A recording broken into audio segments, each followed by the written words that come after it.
गलथान कारभार. दादर इथं कोकण कन्या एक्सप्रेस पोहोचली असता उतरलेल्या प्रवाशांच्या तपासणीसाठी भली मोठी रांग लागली. मात्र टेबल एकच पुरवलं गेलं. प्रवाशांची मोठी गैरसोय झाली.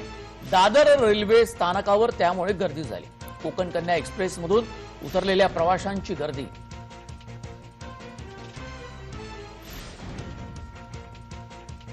मुंबईमध्ये बाहेरून येणाऱ्या प्रवाशांची तपासणी केली जाणार असं सातत्यानं सांगितलं जात होतं. मात्र ज्या वेळेला अंमलबजावणी करण्याची वेळ आली त्यावेळी मोठ्या प्रमाणात गर्दी दिसून आली आणि कोरोनासाठी ही गर्दी धोकादायक आहे.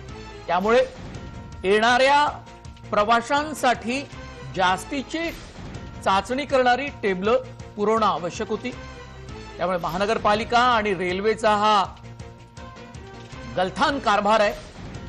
एवढ्या पहाटे ही कोकण कन्या एक्सप्रेस दादरच्या रेल्वे स्थानकावरती आली असताना त्यातून मोठ्या प्रमाणात प्रवासी बाहेर पडले आणि उतरल्यानंतर पाहतो तर काय, केवळ चाचणी करण्यासाठी एकच टेबल ठेवलं गेलं.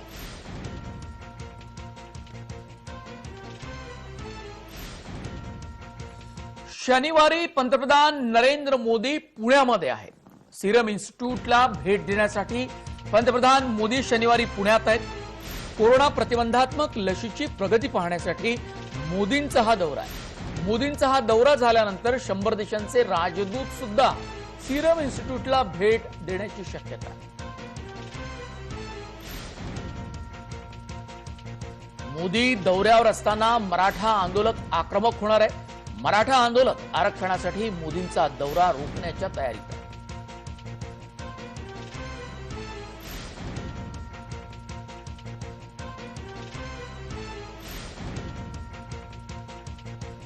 मराठा समाजाच्या बाबतीत सुद्धा माननीय पंतप्रधानांनी आढावा घ्यावा. ह्या विद्यार्थ्यांचं काय होणार आहे, विद्यार्थ्यांना नोकऱ्या मिळत आहेत का, यांना सवलती मिळत आहेत का, त्यांच्यावरती होणारे अन्याय थांबवण्यात येतील का, या संदर्भामध्ये सुद्धा मोदी साहेबांनी आमचं म्हणणं ऐकून घेतलं पाहिजे. जे विद्यार्थी अडकले त्या सगळ्या विद्यार्थ्यांना घेऊन आम्ही मराठा क्रांती ठोक मोर्चाच्या वतीनं आदरणीय पंतप्रधानांना मोदी साहेबांना भेटायला आम्ही जाणार आहोत. पंतप्रधान नरेंद्र मोदी यांचा दौरा पुण्यामध्ये रोखण्याच्या तयारी. मराठा आरक्षणाच्या मुद्द्यावर पंतप्रधान मोदी यांचा दौरा रोखण्याच्या तयारीमध्ये. मराठा क्रांती समन्वयक मोर्चाचे नेते आबासाहेब पाटील यांनी सांगितलं की नरेंद्र मोदी यांनी मराठा आरक्षणाच्या संदर्भात आमचे सर्व मुद्दे ऐकून घ्यावे. मराठा क्रांती ठोक मोर्चाचे समन्वयक आबासाहेब पाटील यांनी सांगितले की नरेंद्र मोदी यांचा दौरा आम्ही रोखू. या दौऱ्यामध्ये मोदी यांनी मराठा आरक्षणाच्या संदर्भामध्ये आमची भूमिका समजून घेतली पाहिजे. आतापर्यंत राज्य सरकारच्या विरोधात मराठा क्रांती ठोक मोर्चा ही मैदानात उतरली होती. मराठा आरक्षणाच्या मुद्द्यावर राज्य सरकार अजिबात गंभीर नाही असा आरोपही त्यांनी केला. भाजपही तोच आरोप करत होती. दोघेही मिळून सरकारच्या विरोधात मराठा आरक्षणाच्या मुद्द्यावर रान पेटवले. मात्र आता नरेंद्र मोदींचा पुण्यामध्ये सिरम इन्स्टिट्यूटला भेट देण्यासाठी जो दौरा आहे त्या दौऱ्यातच आता मराठा आरक्षणाच्या मुद्द्यावर पंतप्रधानांना घेरण्याचा निर्णय हा मराठा क्रांती ठोक मोर्चानं घेतला. सचिन जाधव आमचे पुण्याचे प्रतिनिधी आमच्यासोबत जोडले गेलेले आहेत. सचिन, दोन महत्वाचे मुद्दे आहेत आता पंतप्रधानांच्या भेटी दरम्यान. एक तर सिरम इन्स्टिट्यूटला खुद्द पंतप्रधान नरेंद्र मोदी भेट देणार आहेत. कोरोनाच्या वाढत्या रुग्ण संख्येच्या पार्श्वभूमीवर त्यांची ही भेट महत्वाची आहे. मनोज सर, खऱ्या अर्थानं पाहिलं तर आपण गेले 8 महिन्यापासून राज्यासह खरं तर देशामध्ये कोरोनाचा मोठा प्रादुर्भाव आहे आणि त्यामुळे खरं तर ही लस कधी येणार हा एक मोठा प्रश्न होता. खरं तर पुण्याची जी सिरम इन्स्टिट्यूट आहे यामध्ये कोरोनाच्या लसी संदर्भात तयारी सुरू आहे. त्या ठिकाणी लस तयार करण्याचं काम सुरू आहे आणि ही भेट खरं तर महत्वाची मानली जाते. कारण कोरोनाचा दुसरी लाट येण्याची शक्यता वर्तवली येते. त्या पार्श्वभूमीवर पंतप्रधानांची ही हा दौरा जो आहे तो होणार आहे. दुसरीकडे आपण पाहतोय की यांचा दौरा होत असताना हा उद्या सकाळी जवळपास फक्त 2 तास नरेंद्र मोदी जे आहेत ते सिरम इन्स्टिट्यूटला भेट देणार आहेत. दुपारी 12:30 वाजता पुणे विमानतळावर येतील. तिथून हेलिकॉप्टरनं सिरम इन्स्टिट्यूट मध्ये जातील आणि त्या ठिकाणी या कोरोनाच्या संदर्भात जी लस तयार होते त्या संदर्भात माहिती घेतील. 2 तास पूर्ण ही चर्चा होईल आणि त्यानंतर खरं तर तिथूनच ते हैदराबादला रवाना होतील. हे सर्व होत असताना खरं तर या नरेंद्र मोदींच्या दौऱ्याला या अर्थाने प्राप्त झाले की गेल्या अनेक दिवसापासून खरं तर या कोरोना लसीवर कधी येणार याकडे सर्वांचं लक्ष आहे आणि त्यामुळे खरं तर या ठिकाणी पंतप्रधान नरेंद्र मोदी आल्यानंतर माहिती काय घेतात, त्या लसी संदर्भात कधी चर्चा होतात, ती लस कधी येणार, हे सर्व प्रकारचे मुद्दे जे आहेत ते त्या ठिकाणी चर्चेले जातील. बरोबर आहे सचिन जाधव, अत्यंत महत्वाचा मुद्दा आहे. देशात लसीकरणाचा मुद्दा सर्वात महत्वाचा आहे. जगामध्ये सुद्धा लसीकरणाचे टप्पे कसे पार पडतील, लस कधी उपलब्ध होईल आणि ती किती रुपयामध्ये सामान्य माणसांना मिळेल या संदर्भात तर्क वितर्क सुरू आहे. पण या पुण्याच्या भेटीमध्ये नरेंद्र मोदी यांना मराठा आरक्षणाच्या मुद्द्यावर मराठा क्रांती ठोक मोर्चानं घेरण्याचं ठरवलेलं आहे. यामुळे तणावाची परिस्थिती पुण्यामध्ये निर्माण होऊ शकते. नक्कीच खऱ्या अर्थानं पाहिलं तर मराठा आरक्षणासंदर्भात सुप्रीम कोर्टामध्ये स्थगिती मिळाल्यानंतर मराठा क्रांती मोर्चा जो आहे तो आक्रमक झालेला आपल्याला पाहायला मिळाला होता आणि त्यानंतर खरं तर राज्य सरकारने मराठा आरक्षणामध्ये जी काही हलगर्जीपणे केला हा आरोप जो आहे तो वेळोवेळी मराठा क्रांती मोर्चाकडून करण्यात येतोय आणि अजूनपर्यंत खरं तर जे शिक्षणक असेल त्या संदर्भातही त्यांचा रोष जो आहे तो आहे आणि त्यामुळे खरं तर हे सर्व प्रश्न पंतप्रधान नरेंद्र मोदी पर्यंत पोहोचण्यासाठी मराठा क्रांती मोर्चा आक्रमक आहे आणि त्यामुळे खरं तर त्यांच्या सुरक्षेच्या दृष्टिकोन असेल किंवा मराठा क्रांती मोर्चा त्यांना अडवणार का, कारण त्यांचे सर्व प्रवास जो आहे तो खरं तर हवाई मार्गाने होणार आहे. एकतर विमानतळावर येतील आणि विमानतळावरून हेलिकॉप्टरनं सिरम मध्ये जातील. त्यामुळे सुरक्षेच्या दृष्टिकोनातून त्यांना हा प्रोटोकॉल नुसार त्यांना त्या ठिकाणी आणण्यात येईल. तर दुसरीकडे मराठी क्रांती मोर्चा ही आक्रमक झालेला आपल्याला पाहायला मिळतोय, कारण मराठा आरक्षणाचा मुद्दा गेल्या अनेक वर्षापासून राज्यभरात गाजत आहे आणि तो मुद्दा खरं तर सोडणं महत्वाचं आहे आणि तो सोडून पंतप्रधान मोदी हे जे आहेत ते गेले असल्यामुळे त्यांना तो कोर्टामध्ये खरं तर त्यांची बाजू मांडण्यासाठी पंतप्रधान म्हणून त्यांनी तो मुद्दा सोडवायला हवा अशी एक मागणी मराठा क्रांती मोर्चाकडून करण्यात येते. त्यामुळं या ठिकाणी पंतप्रधान मोदींनी हाही प्रश्न सोडवा, कारण कोरोनाच्या संदर्भात जरी तो महत्वाचा असला तरी मराठा आरक्षणाचा विषय गेले 40 वर्षापासून मराठा समाज जो आहे तो रस्त्यावर उतरून वेळोवेळी आंदोलन बरोबर आहे करत आहे. सचिन, धन्यवाद. मराठा आरक्षणाच्या मुद्द्यावर नरेंद्र मोदी यांना मराठा क्रांती ठोक मोर्चा आता पुण्यातल्या भेटीतच घेरणार आहे. धन्यवाद सचिन.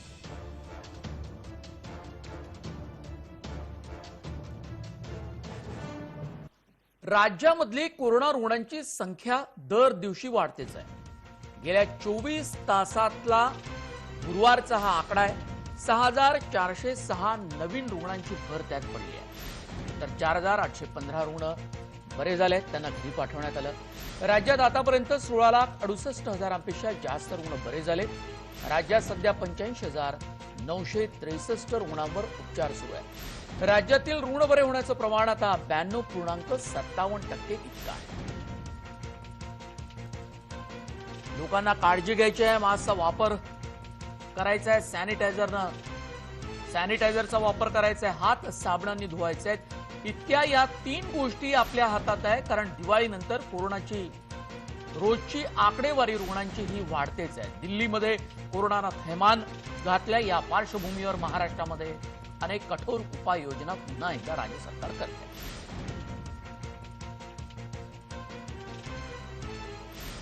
राज्यातली एकूण आकडेवारी आपण पाहिलीच आहे. मात्र नाशकातली एका दिवसातली नव्या कोरोनाबाधित रुग्णांची आकडेवारी आहे 441. नाशकात कोरोनाचा धोका पुन्हा वाढला. गेल्या 24 तासात जिल्ह्यात 441 नवे कोरोनाबाधित रुग्ण आढळून आले. नाशिककरांसाठी ही धोक्याची घंटा आहे.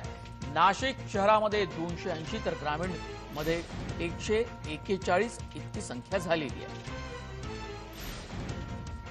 नागपूरमध्ये सुद्धा थंडीच्या कडाक्यासोबत कोरोना प्रादुर्भावाची साखळी वाढते आहे। उपराजधानीला कोरोनाचा विळखा आणखी घट्ट होताना पाहायला मिळतोय। एकाच दिवसात 452 पॉझिटिव्ह रुग्ण आढळले। ही नाशिक एवढीच जवळपास संख्या आपल्याला दिसते, किंबहुना जास्त आहे। नाशिकमध्ये 441, तर विदर्भामध्ये नागपूरमध्ये 452 एका दिवसातल्या आकडेवारी।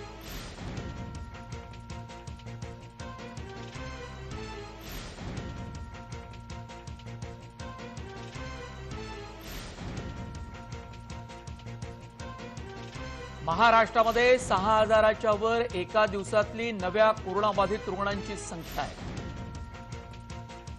आधी दिवाळीच्या आधी आपण पाहिलं की 2500च्या आसपास रोजची ही आकडेवारी स्थिरावली होती। मात्र त्यानंतर हळूहळू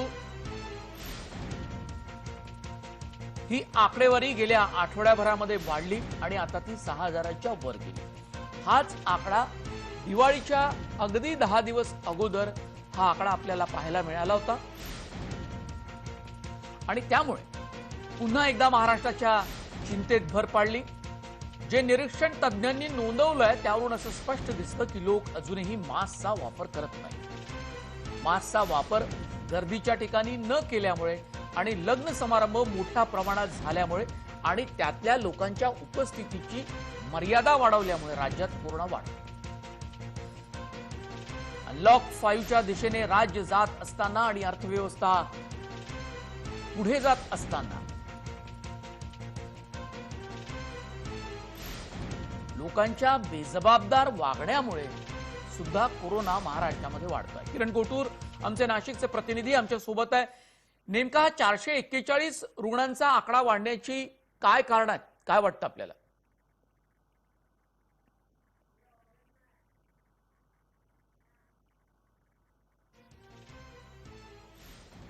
किरण गोटूर आमचे नाशिकचे प्रतिनिधी, काही तांत्रिक कारणामुळे त्यांचा आवाज आमच्यापर्यंत पोहोचू शकला नाही। नाशिकमध्ये आणि नागपूरमध्ये कोरोनाची रोजची आकडेवारी ही वाढते आणि त्यामुळे राज्याच्या चिंतेमध्ये भर पडली आहे। राज्य सरकारने कठोर उपाययोजना केल्या आहे। थर्मल स्क्रीनिंग, राज्यामध्ये बाहेरच्या राज्यातनं 4 राज्यातनं प्रवेश करणाऱ्या सर्वच प्रवाशांची चाचणी होते।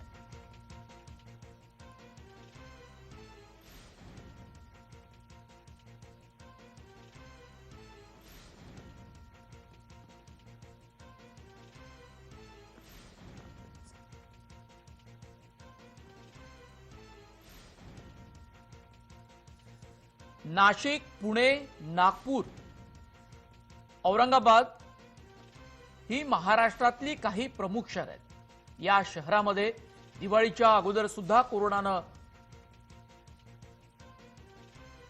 प्रचंड मोठं संकट हे प्रशासनासमोर तयार केलं होतं आणि आता दिवाळीच्या नंतर सुद्धा कोरोना हळूहळू वाढत गेला आणि वेगानं आता तो वाढून त्याची संख्या ही रोजची 400 ते 500च्या घरामध्ये आहे।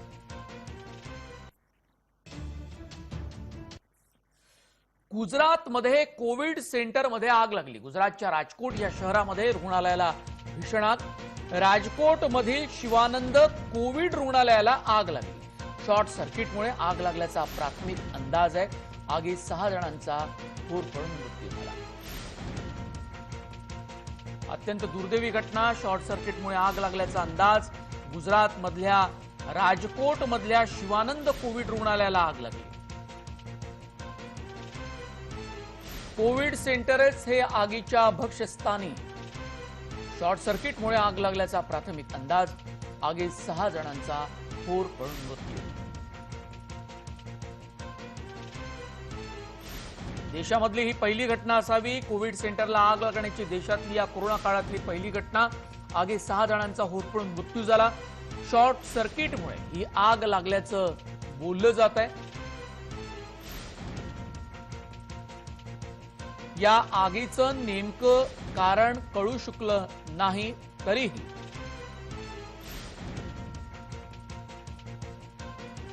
या आगीमुळे मोठं नुकसान या कोविड सेंटरचं झालं आहे।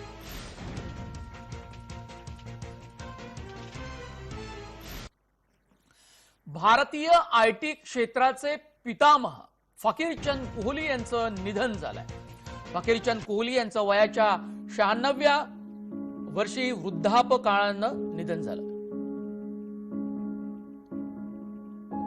कोहली टाटा कन्सल्टन्सी सर्व्हिसेसचे संस्थापक आहेत आणि पहिले मुख्य कार्यकारी अधिकारी.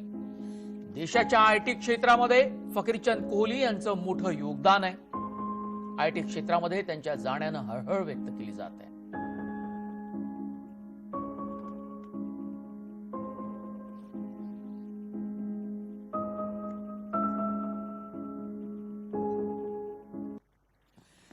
केंद्रानं मंजूर केलेल्या 3 कृषी कायद्यांना मोठा विरोध हरियाणातल्या शेतकऱ्यांकडून होत आहे. केंद्रातील मोदी सरकारनं मंजूर केलेल्या 3 कृषी सुधारणा कायद्यांना विरोध करण्यासाठी पंजाब हरियाणातील हजारो शेतकरी रस्त्यावर उतरले आहेत. केंद्राचा कायदा शेतकरी विरोधी आहे असा आरोप शेतकऱ्यांनी केला आणि आपलं आंदोलन अधिकच तीव्र केलंय. 26 आणि 27 नोव्हेंबरला शेतकरी संघटनांनी चलो दिल्लीची हाक दिली आहे. हरियाणा दिल्ली सीमेवर सकाळपासूनच शेतकऱ्यांनी आंदोलन सुरू केलंय. दिल्लीकडे निघालेल्या या शेतकऱ्यांना हरियाणा सरकारनं सीमेवर अडवून धरलं होतं. पंजाब हरियाणाच्या शंभू बॉर्डर जवळ पोलिसांनी आंदोलन करणाऱ्या शेतकऱ्यांवर पाण्याचा मारा केला. तसंच अश्रुधुरांच्या नळकांड्या फोडल्या. हरियाणाहून दिल्लीकडे येणाऱ्या सीमा पोलिसांनी बॅरिकेड घालून बंद केले आहे. हरियाणा सरकारनं या शेतकऱ्यांना हरियाणाच्या सीमेवरच थांबून ठेवण्याचा प्रयत्न केला. मात्र हरियाणातले आणि पंजाबातले शेतकरी केंद्र सरकारच्या या 3 कृषी विधेयकांच्या आणि कायद्यांच्या विरोधात आहे आणि त्यामुळे दिल्लीमध्ये ते धडक मारण्याच्या तयारीत असताना हरियाणाच्या सीमेवर या शेतकऱ्यांना अडवून धरलं गेलं आहे. तरीही शेतकरी प्रचंड मोठ्या प्रमाणात एकत्र होऊन केंद्र सरकारच्या विरोधात आपला आवाज बुलंद करत असल्यामुळे त्यांचा हा मोर्चा पुढे आगेकूच करत आहे.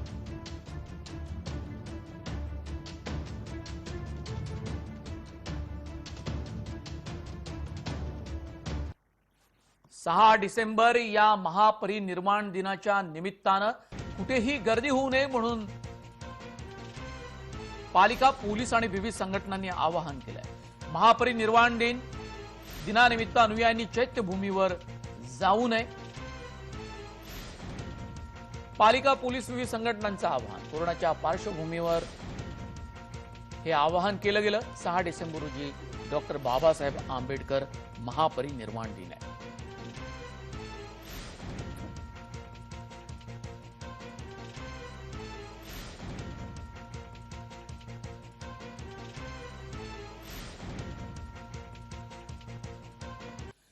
देहविक्री करणाऱ्या महिलांच्या मदतीला राज्य सरकार धावून आले. देहविक्रय करणाऱ्या महिलांना आर्थिक मदत.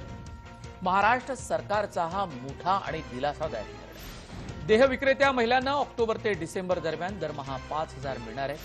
शाळकरी मुले असलेल्या देहविक्रेत्या महिलांना अतिरिक्त 2,500 मिळणार आहे. कोरोना काळातल्या आर्थिक संकटाचा मुकाबला करायला ही मदत आहे.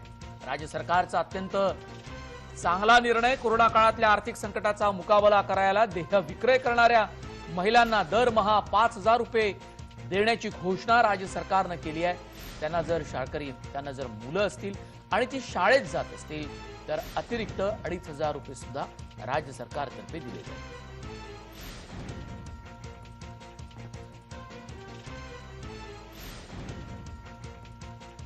मुख्यमंत्री उद्धव ठाकरे यांची अभिनंदन मुलाखत. मुलाखतीचा पहिला प्रोमो हा प्रदर्शित झालाय. तुम्हालाही मुलंबाळ आहेत हे विसरू नका. मुख्यमंत्री उद्धव ठाकरे आक्रमक झाले. तुम्ही आमची एक भानगड काढा, आम्ही तुमच्या 10 भानगडी काढू. सामनाच्या मुलाखतीतून उद्धव ठाकरेंचं विरोधकांना थेट आव्हान.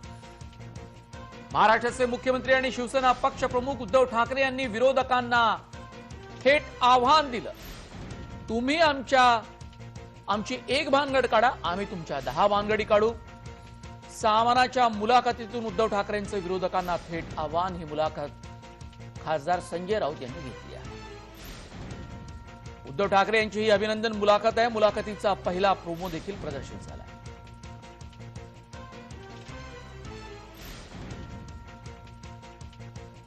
हे सरकार आता आपल्याच ओझ्यानं पडे अशी अनेक ज्योतिष आणि भाकितं वर्तवली, असं बोलणाऱ्यांचे दात पडत आले. पण दात कसे पाडलेत तुम्ही? सुडानेच वागायचं असेल तर मग तुम्ही एक सूड काढा, आम्ही 10 सूड काढतो. पूर्णपणे उघडपणे आणि निर्लज्जपणे महाराष्ट्रामध्ये हे अघोरी प्रयोग सुरू झाले. आमच्या अंगावर येणाऱ्यांना ज्यांना कुटुंब आणि मुलं बाळं आहेत त्यांना मी सांगू इच्छितो की तुम्हालाही कुटुंब आणि मुलं बाळं आहेत. तुम्ही धुतले तांदूळ नाहीत. तुमची खिचडी कशी शिजवायची ते आम्ही शिजवू शकतो. कसं वाटतं आपल्याला मुख्यमंत्री म्हणून महाराष्ट्र हे मोठं राज्य आहे. मग महाराष्ट्र आत्मनिर्भर कधी होणार? महाराष्ट्राचे मुख्यमंत्री फक्त हात धुवा सांगण्यापलीकडे काय करतात? ठीक आहे, हात धुतो आहे, जास्त अंगावर आलं तर हात धुवून मागे लागेल. तुमच्या जीवनात वर्षभरात काय बदललं की हे असे विकृत बुद्धीचे चाळे तुम्ही करू नका. कारण विकृती ही विकृती असते. तेव्हा आव्हान मिळतं तेव्हा मला जास्त स्फूर्ती येते. कोणी किती आडवे आले तरी त्या आडवे येणाऱ्यांना आडवं करून महाराष्ट्र पुढे जाईल. बायका मुलं आहेत म्हणून आम्ही घाबरणार नाही. आमदार अतुल भातखळकर यांचा शिवसेनेवर पलटवार. बायका मुलं आहेत म्हणून आम्ही घाबरणार नाही. आमदार अतुल भातखळकर यांचा पलटवार. सामनाला दिलेल्या मुलाखतीवर भाजपाचा आक्षेप आहे. मुख्यमंत्र्यांची भाषा राज्याच्या प्रमुखाला शोभणारी नाही असं भाजपनं म्हटलंय. भाजपाला धमकी देण्याच्या फंदात मुख्यमंत्र्यांनी पडू नये. भाजपा आमदार अतुल भातखळकर यांची प्रतिक्रिया.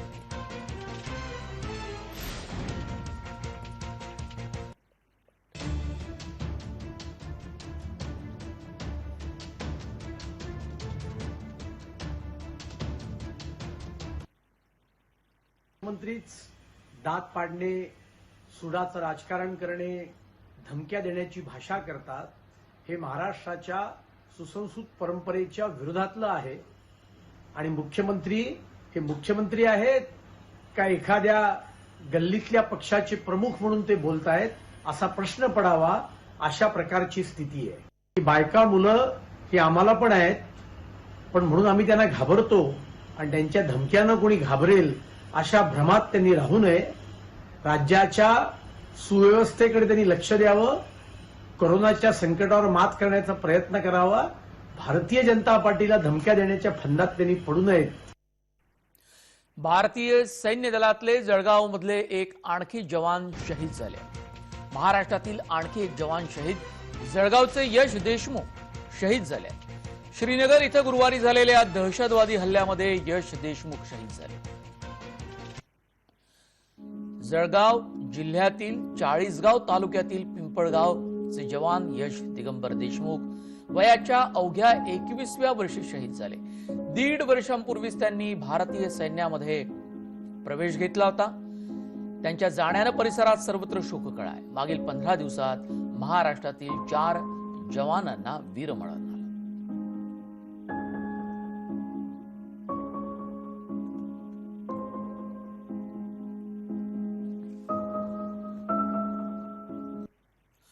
ईडीच्या तपासास विशेष न्यायालयाचा मज्जाव. आताची मोठी बातमी. ईडीला तपासास विशेष न्यायालयाचा मज्जाव करण्यात आला. शिखर बँकेतील कथित गैरव्यवहार प्रकरणी उपमुख्यमंत्री अजित पवारांसह एकूण 70 जणांना दिलासा मिळाला. शिखर बँकेतील कथित गैरव्यवहार प्रकरणी उपमुख्यमंत्री अजित पवारांसह एकूण 70 जणांना दिलासा. प्रकरण बंद करण्याच्या मुंबई पोलिसांच्या अहवालाला ईडीनं विरोध केला होता. ईडीचा अर्ज विशेष न्यायालयानं गुरुवारी फेटाळलाय. शिखर बँकेतील कथित गैरव्यवहार प्रकरण. ईडीला तपासास विशेष न्यायालयानं मज्जाव केलाय. शिखर बँकेतील कथित गैरव्यवहार प्रकरणी उपमुख्यमंत्री अजित पवारांसह एकूण 70 जणांना दिलासा. प्रकरण बंद करण्याच्या मुंबई पोलिसांच्या अहवालाला ईडीनं विरोध केला होता.